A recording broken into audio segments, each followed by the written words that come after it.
Hello, and welcome to The Haunted Beard.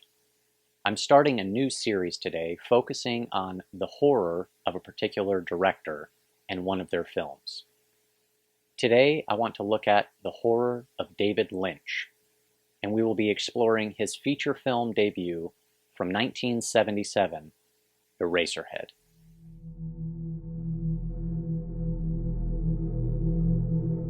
Eraserhead is one of the most unique, bizarre, and distinctive films I've seen. It is a kind of storytelling and visual presentation we rarely see, and that is part of what makes it so special.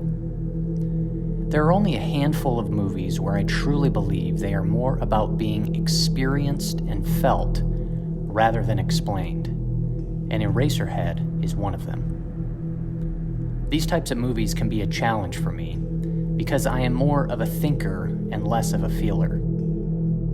While watching movies, I will first focus on finding an explanation and looking for an answer rather than focusing on how the movie made me feel. While I believe I can explain some of this movie, at least regarding what it means to me, I will admit I don't fully understand it.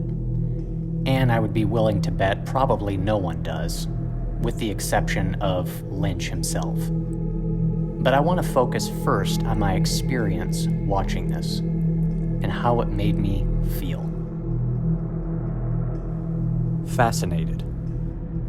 Perplexed. Awkward. Uncomfortable. Disturbed. Captivated. Dread. Mystified. These are some of the words I would use to describe my feelings while watching this film. Eraserhead is abstract, bizarre, beautiful, and completely immersive. There is something about Eraserhead's imagery and presentation that is utterly captivating. The uninviting sounds, the stark and high contrast black and white cinematography, the lack of dialogue, and the eerie and isolated atmosphere. This is a world you can feel, not just emotionally, but almost physically as well. Eraserhead is filled with a variety of textures, from the rocky and muddy earth to the lifeless concrete landscapes. It is cold. It is confusing. It transports you to this bizarrely uncomfortable nightmare. And yet, it is a nightmare you don't want to end. The sound design contributes to this world just as much as any visual element. We get a dizzying and disorienting array of white noise, wind, and trains, along with industrial, mechanical, and electrical noise. Eraserhead occurs in a world of pure creative space. This is a place where artistic freedom knows no bounds. The film doesn't have to follow a particular logic. This is the world of the abstract, the metaphor, and the symbolic. And even though it is a world that looks and feels almost nothing like our world, there is some familiarity in it. I found myself feeling a sense of connection and understanding to certain scenes. Let's look at two of them in particular. So the first scene is when Henry is in bed and he looks over at his radiator. The radiator is Henry's happy place. It's where he fantasizes and dreams. It's a warm, inviting place where the stage lights come on and he is free. Henry is now a man with deep responsibility, and he is now feeling the burden of that responsibility. And he can't help but dream of independence, wanting to rid himself of this burden and be free. If he could just escape, everything would be fine. The second scene is when Henry's baby gets sick. Henry is now a parent, and with that comes a brand new type of fear and dread he has never felt before. I can personally relate to this feeling. The thought and hope that you are like Henry, doing what you can and what you know to take care of your child. We see him taking its temperature, and everything is fine. And we feel a fleeting sense of relief because we know at the blink of an eye it can all change. Your child is never fully safe or protected, and you as a parent can only do so much.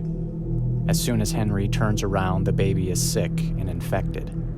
As a parent, you live with this fear, this unending sense of dread, that at any moment something can go horribly wrong. This is the most terrifying scene in the movie for me, because it taps into that very real fear. I think these two scenes get at what the film is about, or at least what it says to me. It's about the fear of being a parent, and a fear of handling that responsibility.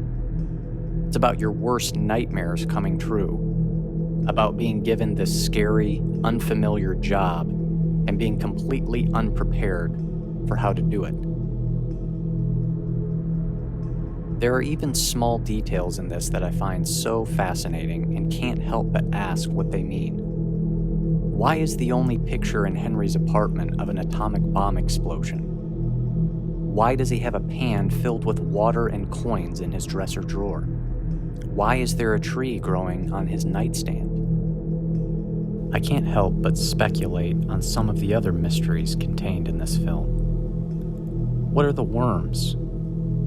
I think perhaps they represent responsibility or life. It's not a coincidence they look like sperm, but they also look like parasites. Maybe they are unwanted life. We see them invade his happy place later on in the film as they fall onto the stage where the woman in the radiator is singing, and she stomps on them, perhaps trying to destroy the parasite of responsibility that tries to invade Henry's happy place. The opening shows the grotesque man operating the controls, referred to as the man in the planet. Is he a god? Is he a part of Henry? Is he some force controlling Henry's actions? Does he represent Henry's adolescent immaturity, which controls him? He pulls a lever, and the parasitic worm comes out of Henry. And from out of the ground and through the white light, there is a birth. We also see the worm come out of Henry, causing his head to pop off later in the film. It is then collected and taken to a small factory, where it is turned into an Eraserhead. Maybe this is to show that Henry wishes he could just erase or undo the decisions that has led him to this point in his life. He desires for his thoughts and life choices to be erased back to a fresh and clean start. There's plenty more to reflect on, and these are the mysteries that cause me to want to return to this film. I don't need solid, concrete answers. This film is about the journey, and the questions are what make it so powerful. Even though I can't explain it all, I feel this film still connected with me in a deep and personal way. Maybe that's the power of art. Sometimes it transcends explanation. It has to be seen to be believed. It connects on a subconscious level. It moves you, but is sometimes difficult to explain how. This is art. This is a nightmare. This is horror. This is Eraserhead. Well, thank you so much for watching. I hope you enjoyed this video. If you did, please consider hitting that subscribe button. I would greatly appreciate it. Up next in the Horror of David Lynch series, I'm going to be looking at his film from 1997, Lost Highway. I'll see you next time on The Haunted Beard.